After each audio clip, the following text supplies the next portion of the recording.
Hello. So this is your boy Binamin Ashraf. तो इस video में यार मैं आज बहुत ही स्पेशल सीरीज़ स्टार्ट किया हूँ। इंटरव्यू करूँगा आज बहुत ही स्पेशल गेस्ट का, जो आपको diploma in mechanical engineering Jamia Millia Islamia से इन्होंने करा है, और डिप्लोमा का क्या वहाँ पे इनसाइट्स है जामिया के अंदर वो आपको प्रॉपरली ये देंगी, क्योंकि इन्होंने भी वहीं से करा है अभी रिसेंटली। ओके, तो यार महविश शहजाद ये मेरी दोस्त ही हैं, तो मैं आपको बुलाना चाहूँगा महविश को। Mahwish, are you getting me? Yes, I can hear you. Okay Hi everyone. Okay Mahwish. I'm Mahwish Shahzad and जैसे कि बिनियामिन ने पहले से मुझे इंट्रोड्यूस करा दिया, मैं भी जामिया की स्टूडेंट हूँ, डिप्लोमा इन मैकेनिकल इंजीनियरिंग कर रही हूँ। और तो महविश ये बताओ कि आपने डिप्लोमा कंप्लीट करा, तो पहले तो ये बता दो कि डिप्लोमा, बहुत सारे बच्चों को ये पता नहीं हो सकता है कि डिप्लोमा क्या है, तो बहुत सारे बच्चों को कन्फ्यूज़न हो सकता है, तो इसको बता दो यार, थोड़ा सा शॉर्टली बता दो कि डिप्लोमा क्या होता है। डिप्लोमा एक्चुअली एक डिग्री कोर्स है जो आपको एक इंसाइट देता है कि आप इंजीनियरिंग करना चाहते हो। अगर आप इंजीनियरिंग के लिए ही प्रिपेयर होना चाहते हो और आप 11-12 से हट के जाना चाहते हो, एक प्रैक्टिकल वे में जाना चाहते हो थियोरेटिकल के साथ साथ, तो वो आपको एक प्लेटफॉर्म देता है। अब लाइक मैंने जो पढ़ाई करना मुझे था वो एक प्रैक्टिकल वे में चाह रही थी कि जब मैं कुछ करूं तो मैं उसे प्रैक्टिकली देख सकूं कि अच्छा क्या हो रहा है, वो जो हम पढ़ रहे हैं वो हम देख सकें कि अच्छा इसका यूज़ है कहाँ। तो उस वे में आपको एक फील्ड मिल जाती है जहाँ पे आपको हर साइड अलग अलग तरह से दिखाई जाती है। इवन वो मैनेजमेंट हो या 11th-12th की मैथ्स हो, मैथ साइंस हो, जो या फिर हमारी अप्लाइड वो प्रैक्टिकल्स हों। ओके। सो इस डिप्लोमा में स्टूडेंट को एडमिशन लेना यहाँ पे कुछ फिजिबल है? मीन्स प्रॉपरली आप बता दो कि डिप्लोमा में एडमिशन लेना चाहते हैं तो किस तरीके से आ सकते हैं जामिया मिलिया इस्लामिया के अंदर? सबसे पहले तो आपका ये एंट्रेंस बहुत ही बेसिक लेवल पे होता है, आपके 10th के बेस पे होता है। 11th-12th के भी क्वेश्चंस आते हैं लेकिन वो इतने इम्पोर्टेंट नहीं आते, क्योंकि आप 10th बेस पे आप एडमिशन ले सकते हो डिप्लोमा में। और डिप्लोमा में ये फ़ायदा है कि अगर आप किसी प्राइवेट कॉलेज से कर रहे हो बीटेक, उससे बेटर है कि आप जामिया के डिप्लोमा से करें। तो आपका एक नॉर्मल 10th तक का के क्वेश्चंस आएंगे, थोड़े हार्ड होते हैं लेकिन आप कर सकते हो। ओके। सो मीन्स आपके कहने का मतलब है डिप्लोमा में एडमिशन लेना ज़्यादा सही है उन बच्चों के लिए जो फिनेंशियली थोड़ा सा वीक हैं, या जो चाहते हैं जल्दी अर्न करना, जल्दी इंजीनियरिंग कर लेना, तो आपके लिए वो बेस्ट हो जाएगा, है ना? जो स्टेबल होना चाहते हैं जल्दी। अच्छा। इसके बाद डिप्लोमा के बाद भी वो करना चाहें पढ़ाई आगे तो कर सकते हैं? हाँ, ऑफ कोर्स कर सकते हैं, चाहे वो अपना इंजीनियरिंग फील्ड में ही पढ़ना चाहें या कोई किसी और साइड में।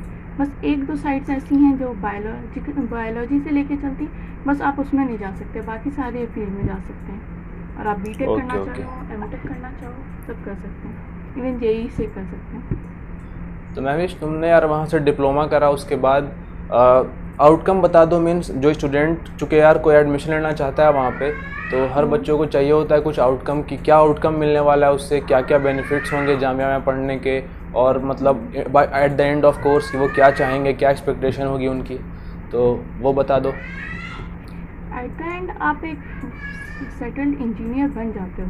हम एक जूनियर इंजीनियर होते हो जिनकी भी इनकम आपकी सेटिस्फाइंग ही होती है। एक हमारे सीनियर थे आमिर, पूरा नाम मुझे अभी ध्यान नहीं है, लेकिन उन्होंने क्या, उन्हें 70 लाख का पैकेज मिला था, 70 lakhs का पैकेज मिला था। अच्छा, वो 70 lakhs वाला? हाँ महविश, वो मैं जानता हूँ। वो आमिर अली करके एक बच्चा था जिसका मैंने पढ़ा था, न्यूज़पेपर में भी उनका आया था, बहुत सारे वेबसाइट पे ही पब्लिश है। जी। तो उसका 70 lakhs का मैक्सिमम पैकेज गया था डिप्लोमा के मैकेनिकल के बाद। हाँ। तो यार ये बताओ कि डिप्लोमा करना तो ठीक है, आपने बताया डिप्लोमा को कर लेना चाहिए, डिप्लोमा 10th के बाद कर सकते हैं, ये सारे आउटकम्स बता दिए, बट यार जामिया मिलिया इस्लामिया को ही क्यों चुने? मीन्स इन सेंस की क्या बेनिफिट्स होने वाले हैं जामिया में, कुछ ऐसा कुछ आप बताओ क्योंकि आपने वहाँ से पढ़ाई करी है। जामिया में सब कहते हैं ना कि मेरा ड्रीम है, एक्चुअली मेरा भी ये ड्रीम था। हम वहाँ से जब गुजरते हैं तो हमारे अंदर वो फीलिंग आती है कि हाँ हमें वहीं पढ़ना है, बिकॉज जामिया में आपको बहुत सारी फील्ड मिलती है, बहुत सारी वैरायटी मिलती है, बहुत सारी अपॉर्चुनिटीज़ मिलती हैं। इवन आप लाइब्रेरीज़ को देखोगे तो लाइब्रेरी भी हमारी बहुत ही क्वालिफाइड लाइब्रेरी है जिसमें बहुत ही अच्छी बुक्स भी मिल जाती हैं आपको। आप आपको अगर एक कंप्यूटर फील्ड में जाना है या आपके पास कंप्यूटर कोई ऐसा सोर्स नहीं है जो क्या नाम है कंप्यूटर के थ्रू यूज़ कर सकें, तो आप जामिया में आके आपको लाइब्रेरी, कंप्यूटर लाइब्रेरी में मिल जाती है, डिजिटल लाइब्रेरी में मिल जाती है। मीन्स बहुत सारी चीज़ें, बहुत सारी वजह है जिसके कारण आप जामिया में जा सकते हैं। चूँकि यार मैंने 2020 में इन्होंने जामिया यूजीसी ने इसको रैंक फर्स्ट दिया है पूरे पैन इंडिया में, तो ये बहुत बड़ी बात होती है और बहुत सारे वजह हैं। बट ये बताओ महविश कि यार तुमने वहाँ से करा तो तुमको ये इंटरनल पता होगा, तो यार बताओ कि सबसे ज़्यादा तुम्हें पर्सनली जामिया में क्या अट्रैक्ट करता है? मुझे एक्चुअली सबसे ज़्यादा फुटबॉल ग्राउंड अट्रैक्ट करता है, और अगर मैं अपनी फैकल्टी की बात करूँ तो वर्कशॉप मुझे बहुत अट्रैक्ट करता है लिटरली। क्योंकि हमारे वर्कशॉप्स में बहुत सारी चीज़ें हैं जो अवेलेबल हैं जो बाकी वर्कशॉप्स में नहीं है। बाकी कॉलेजेस में आप जाओगे तो वो वर्कशॉप में वो चीज़ें अवेलेबल नहीं होती। आप मैकेनिकल इंजीनियरिंग में सबसे इम्पॉर्टेंट पार्ट एक वर्कशॉप होता है, बट दूसरे कॉलेजेस में वो बस पढ़ा दिया जाता है क्योंकि उनके पास उतनी इक्विपमेंट्स नहीं होती हैं। आपको यहाँ पे सारी चीज़ें मिल जाती हैं। हाँ हाँ, तो महविश ये बताओ यार, ये जैसे डिप्लोमा की बात कर रहे हैं, पॉलिटेक्निक की बात कर रहे हैं, इंजीनियरिंग, तो इन डिप्लोमा इन इंजीनियरिंग एक 3 साल का बहुत मतलब मीन्स कह सकते हैं यार, जनरली देखा जाए तो डिप्लोमा बाकी भी होते हैं, बीएड में एजुकेशन डिपार्टमेंट भी होते हैं, कुछ यूनानी फार्मेसी वगैरह में भी डिप्लोमा होता है, तो वो सब 1 साल या 2 साल का मैक्सिमम ड्यूरेशन रहता है। बट यहाँ पे आपको 3 साल देना पड़ रहा होगा इंजीनियरिंग के लिए। ओके, तो बीटेक भी 4 साल का ही होता है यार, बहुत ज़्यादा मैक्सिमम डिफरेंस तो है नहीं, बहुत मतलब कह सकते हैं बहुत कम डिफरेंसेस है। तो यार ये बताओ कि by the end of your course आप फील करते हो कि आप इंजीनियरिंग के सारे अप्रोचेस सीख गए? अपने फैकल्टी के बारे में बताओ थोड़ा कि फैकल्टी कैसे है वहाँ पे डिप्लोमा के अंदर है, क्या उनकी क्वालिफ़िकेशन है? हमारी फैकल्टी माशाल्लाह से बहुत ही अच्छी है, सारे पीएचडी प्रोफेसर्स हैं और वो या तो जामिया से हैं या किसी बहुत अच्छे कॉलेजेस से हैं। और आपको जब आप डिप्लोमा कर लोगे तो आपकी नॉलेज कम नहीं होगी। अगर आपको जो कोर्स डिज़ाइन किया गया आप उसके अकॉर्डिंग चलते हो तो आपकी नॉलेज बिल्कुल भी कम नहीं होगी। इवन जब आप किसी जॉब के लिए जाओगे तो आपको प्रेफर किया जाएगा क्योंकि आप एक जामिया से बिलोंग करते हो, आप डिप्लोमा कर रहे हो, तो आपकी जॉब ज़्यादा सिक्योर हो सकती है किसी अलग स्कूल कॉलेज के बीटेक के स्टूडेंट्स के सामने। ओके यार महविश, एक बात बताओ, क्योंकि तुमने बताया था मुझे, चूँकि हमारी बात भी चलते रहती है एज अ फ्रेंड, तो यार तुमने बताया था कि तुम्हारा कोई कनाडा या कुछ मुझे याद नहीं आ रहा है वहाँ से कुछ बताया था कि सिंगापुर, तो वो ज़रा बताओ। सिंगापुर, यहाँ तो वो ज़रा बताओ उसके बारे में क्या था वो? मैंने चेक किया था कि अगर हम अभी अप्लाई करते हैं किसी जॉब के लिए तो हमारी कितनी सैलरी मिले, हमें कितनी सैलरी मिल सकती है। तो सिंगापुर और ऐसे कनाडा सारे अलग अलग कंट्रीज़ में हमें 70,000 80,000 तक जॉब वो सैलरी मिल सकती है, प्लस हमारे रेंट वगैरह के साथ, रेंट एंड ट्रांसपोर्टेशन वगैरह सब हमें प्रोवाइड किया जाएगा। ओके। सो यार देखो, जामिया मिलिया इस्लामिया के बारे में तो आपने बताया सब कुछ, बट इंजीनियरिंग में अगर देखा जाए तो इंजीनियरिंग के लिए यार वर्कशॉप का बहुत ही बड़ा रोल होता है। और ख़ास करके आप जब मैकेनिकल को कर रहे होंगे या फिर सिविल को कर रहे होंगे तो यहाँ पे तो यार वर्कशॉप पे ही सब डिपेंड होता है। तो वर्कशॉप का क्या कंडीशन है जामिया के अंदर आपके डिपार्टमेंट में, वो ज़रा बताओ। वर्कशॉप हमारे डिपार्टमेंट में मैंने पहले भी अभी मेंशन किया, हमारी सारी जितनी फैसिलिटीज़ हमें चाहिए होती हैं वो सब हमारे लिए अवेलेबल हैं। प्रोफेसर्स हमें पूरा टाइम देते हैं कि 2-3 घंटे की हमारी वर्कशॉप्स होती हैं एक सब्जेक्ट की। हर एक बच्चे को एक चांस मिलता है कि आप उसे करके प्रैक्टिकली कर लो और उन्हें पहले समझाया जाता है कि उसे किस तरह करना है। सेफ़ रहता है, सारी सेफ्टी इक्विपमेंट्स अवेलेबल हैं, जितनी इक्विपमेंट्स यूज़ करने की वो अवेलेबल है और आपको एक बार पहले सिखाया जाता है, फिर आपसे प्रैक्टिकली कराया जाता है एंड एट द एंड आपका एक एग्ज़ाम होता है प्रैक्टिकल्स का। अच्छा, तो एग्जामिनेशन की बात कर लेते हैं। एग्जामिनेशन का क्या पैटर्न होता है महविश वहाँ पे जामिया में? एग्ज़ामिनेशन का पैटर्न जैसे हमारे में मॉर्निंग शिफ्ट और इवनिंग शिफ्ट है। एक सेल्फ फाइनेंस भी था, लेकिन अब वो भी सेल्फ फाइनेंस ही है, लेकिन अब इसे वैल्यू इस तरह मिल गई है जामिया के सेल्फ फाइनेंस को कि अब आप इवनिंग शिफ्ट हो गए और मॉर्निंग शिफ्ट हो गए। भले आपकी सैलरी फीस में वेरिएशन है, नहीं आप अगर मॉर्निंग के स्टूडेंट हैं तो आपकी 7,000 फीस है एंड अगर आप इवनिंग के हो तो 32 समथिंग है। 32,000 फीस है। तो उनका ये है कि जो बच्चे जॉब कर रहे हैं या जो बच्चे अपने स्टडीज़ के साथ साथ कुछ करना चाहते हैं वो इवनिंग में जा सकते हैं आराम से। उनकी फ़ीस थोड़ी ज़्यादा होगी लेकिन उन्हें भी पूरा कन्वीनियंट रहेगा उनके लिए। तो बहुत बच्चे इसमें इवनिंग में भी आते हैं, बहुत मॉर्निंग में भी आते हैं। फ़र्क है सेमेस्टर का कि हमारे जो सेमेस्टर वाइज नहीं होते, इवनिंग वालों के सेमेस्टर वाइज नहीं होते और मॉर्निंग वाले के सेमेस्टर वाइज होते हैं कि फर्स्ट सेमेस्टर एक ईयर में 2 सेमेस्टर्स आ जाते हैं। ये तो हमें सबको पता है।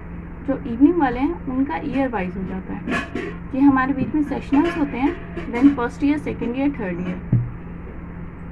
मीन्स जो बच्चे अपने प्रोजेक्ट के साथ, बहुत सारे बच्चे होते हैं यार जो क्लास 10th के बाद ही कुछ न्यू आइडियोलॉजी को लेकर के आते हैं, जैसे तुमने भी लाया है, मैं उसके बारे में भी जिक्र करूँगा अभी। बट बहुत सारे ऐसे बच्चे होते हैं जो जॉब करना चाहते हैं अपनी पढ़ाई के साथ साथ। बहुत सारे ऐसे बच्चे होते हैं जो अपने न्यू प्रोजेक्ट पे काम कर रहे होते हैं और एट द सेम टाइम वो पढ़ाई भी करना चाहते होंगे। तो उनके लिए ये है कि आप सेल्फ फिनांस वाले कोर्स को ज्वाइन कर लो, क्योंकि आपके पास पूरा दिन का जो वक्फा होता है वो आपको मिल जाता है अपने काम के लिए, और आप पढ़ाई साथ साथ कर रहे होते हो एट द सेम टाइम शाम वाले बैच में। ओके, तो यहाँ पे सेम फैकल्टी होती है, सेम सब कुछ होती है, बिल्कुल सेम रेगुलर कोर्स है दोनों, 3 साल ड्यूरेशन दोनों का है। बट आपका सिर्फ फीस डिफरेंस होने वाला है। फीस आपका सेल्फ फिनांस में थोड़ा ज़्यादा लगता है और मॉर्निंग में बहुत ही कम लगता है। ओके, ये था डिफरेंस। तो यार महविश, ये बताओ, तुम मैकेनिकल तुमने ज्वाइन करा, हालांकि हम देखते हैं मैकेनिकल को यार गर्ल्स चाइल्ड बहुत ही कम अवेल करती हैं, पर तुमने ज्वाइन करा, तो ये तुम इसके पीछे का थोड़ा सा बता दो, क्या इसका मतलब तुम्हें कैसा एक्सपोजर मिला मैकेनिकल ज्वाइन करने के बाद? तुमने खुद से ज्वाइन करा या फिर कोई और बात? नहीं, एक्चुअली मैं बचपन से सुन रही थी कि मैकेनिकल इंजीनियरिंग में लड़कियां नहीं जाती। मैंने भी कहा कि आखिर है क्या इसमें। जब मैंने पता किया, सर्च किया, तो मुझे इसकी चीज़ें बहुत पसंद आई। आपकी मेनली मैकेनिज्म पे होती है कि कौन सी चीज़ कैसे बनती है, कोई मशीन कैसे बनती है। तो मुझे वो उन सारी चीज़ों में इंटरेस्ट आने लगा, तो मैंने डाल दिया और मेरा फिर आ गया। और गर्ल्स कम होती है। मेरी क्लास में से 2 लड़कियां, मैं और मेरी शक्ल। अच्छा, 2 हैं। ओके, तो यहाँ पे यार जब तुमने मैकेनिकल ज्वाइन करा, तो ये बताओ कि तुम्हें वहाँ पे कुछ गर्ल्स चाइल्ड को वहाँ पे कुछ रिजर्वेशन भी मिलता है क्या जामिया के अंदर? हाँ, मिलता है, क्योंकि आपको जामिया में हर इसमें गर्ल चाइल्ड को रिजर्वेशन मिलता है। ऊपर से हम मुस्लिम वीमेन भी डाल पाते हैं, तो हम मुस्लिम वीमेन डालते हैं जामिया के इसमें डिप्लोमा में, तो आपको बहुत बड़ा रिजर्वेशन मिल जाता है, क्योंकि बहुत कम लड़कियां इसमें डालती हैं। तो आप ईज़िली, अगर एक गर्ल चाइल्ड चाहे इसको परस्यू करना, तो वो ईज़िली कर सकती है। आपको एग्ज़ाम के लिए भी, एंट्रेंस के लिए भी कम मार्क्स स्कोर करने पड़ेंगे, एंड देन आपका हो जाएगा। मॉर्निंग में ही हो जाता है आराम से। सीट्स कितनी होती है वहाँ पे? सीट्स कितनी होती है? सीट्स उनकी मुझे ध्यान नहीं है। वो 360 मैंने देखा था वेबसाइट पे। डे वाले में अगर आप जाना चाहते हैं तो 360 सीट्स होती है। चूँकि हमारे यहाँ 5 डिपार्टमेंट्स होते हैं ना, am I right महविश? तो 5 डिपार्टमेंट होता है, तो उसमें 60 बच्चे का स्ट्रेंथ होता है, तो आपका 5 × 60 यार कर लो, 300 सीट्स हो गई आपकी, है ना? तो ये हो गया आपका। तो ये 300 सीट्स वहाँ पे भी होता है, और शायद नीचे वाले में भी, मतलब इवनिंग वाले में भी 300 सीट्स होती है। ओके, और इसमें ब्रांचेस 5 हैं, 5 में बता देती हूँ कौन कौन से। मैकेनिकल है, सिविल है, इलेक्ट्रॉनिक्स है, इलेक्ट्रिकल है, कंप्यूटर है। Okay Mahwish, okay.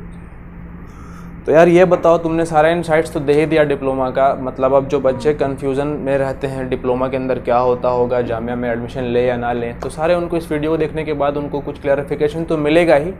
बट ये बताओ महविश कि एट द एंड, इस इंटरव्यू के एट द एंड आप क्या कहना चाहते हैं? बच्चों को एडवाइस एक दे दो यार, चूँकि तुम उनके एलुमनाई हो, मीन्स तुम सीनियर भी होने वाले। जो बच्चे आना चाहते हैं तो उन्हें बता दो इनके एडमिशन लेना चाहिए, नहीं लेना चाहिए, किनको लेना चाहिए, किनको नहीं लेना चाहिए। अगर बच्चे लेना चाहते हैं, अगर उन्होंने डिसाइड कर लिया उन्हें इंजीनियरिंग ही करनी है, तो मेरे ख्याल से उन लोगों को ज़रूर आना चाहिए। अगर आप 11th-12th करना चाहते हो तो 11th-12th भी एक बहुत अच्छा फील्ड है। अगर आप डिप्लोमा करना चाहते हो वो भी अच्छा फील्ड है। ये चॉइस आप पे होनी चाहिए कि आपको किस वे में जाना है। आप डिप्लोमा से होके भी जेईई दे सकते हो, आप 11th-12th से होके भी जेईई दे सकते हो। और आपको डिप्लोमा में 11th-12th का जितना भी इम्पोर्टेंट सब्जेक्ट होता है वो पढ़ाया जाता है। ओके, ठीक है। Yes, okay Mahwish. तो यार और कुछ कहना चाहेंगे, क्योंकि सारे क्वेश्चंस तो मैंने तुमसे कर ही लिए हैं, सारे डाउट्स क्लियर हो चुके होंगे अब तो। हाँ, एक तो यार एडवाइस और देना चाहूँगी कि जी। बच्चे जो 3 साल का गैप होता है जो हमें मिलता है टाइम डिप्लोमा करते वक्त, तो उसे ऐसे ना लें कि बस हाँ कॉलेज का टाइम है। उस टाइम पे आप बीटेक की प्रिपरेशन कर सकते हैं। जैसे आप 11th-12th में प्रिपरेशन कर रहे होते हो एंट्रेंस निकालने का, वैसे ही डिप्लोमा में भी करिए। उसके बाद आपका डिप्लोमा बहुत ही फ्रूटफुल रहेगा। अच्छा अच्छा, मीन्स आपको अगर डिप्लोमा के बाद बीटेक भी करना है तो आप बीटेक की प्रिपरेशन साथ के साथ कर सकते हैं, क्योंकि आपके हाँ, बहुत सारे सब्जेक्ट जो है डिप्लोमा के वो सेम टू सेम होते हैं, बहुत सेम सारी होते चीज़ हैं। आपको मिल जाएंगी, तो आप इजीली कर इवन जो सकते हमारे होंगे वहाँ मेन पे। सब्जेक्ट्स होते हैं वो एक्सट्रैक्ट होके आते हैं हमारे 11th-12th के सब्जेक्ट से। तो अगर अच्छा इसे अच्छा, पढ़ेंगे तो बहुत ही आराम से आप पढ़ सकते हैं। ओके महेश, बहुत बहुत शुक्रिया महेश हमारे शो में बने रहने के लिए और आने के लिए। तो यार ये बताओ अपने थैंक तरफ से कुछ और भी कुछ कहना चाहे, कुछ छूट गया क्वेश्चन तो कुछ रिवाइज कर दो। यू। अगर किसी को कोई कंफ्यूजन है तो आप पूछें। कन्फ्यूज़न अगर होगा आपको तो लगता कमेंट है करेंगे, फिर तो मैं तुम्हें अपने शो में लाऊंगा ही। ठीक है। ओके महविश, तो thank you so much Mahwish for हमारे शो में आने के लिए। थैंक यू सो मच, आपका भी बहुत बहुत शुक्रिया। इस थैंक यू वीडियो को बुलाने शेयर के कर दो लिए। अपने कॉलिग्स तक शेयर भी कर दो, क्योंकि उनको भी इस टाइम पे नॉलेज हो जाए इस टाइम पे। ओके, हाँ थैंक यू सो हाँ मच, जरूर। Take care, bye bye.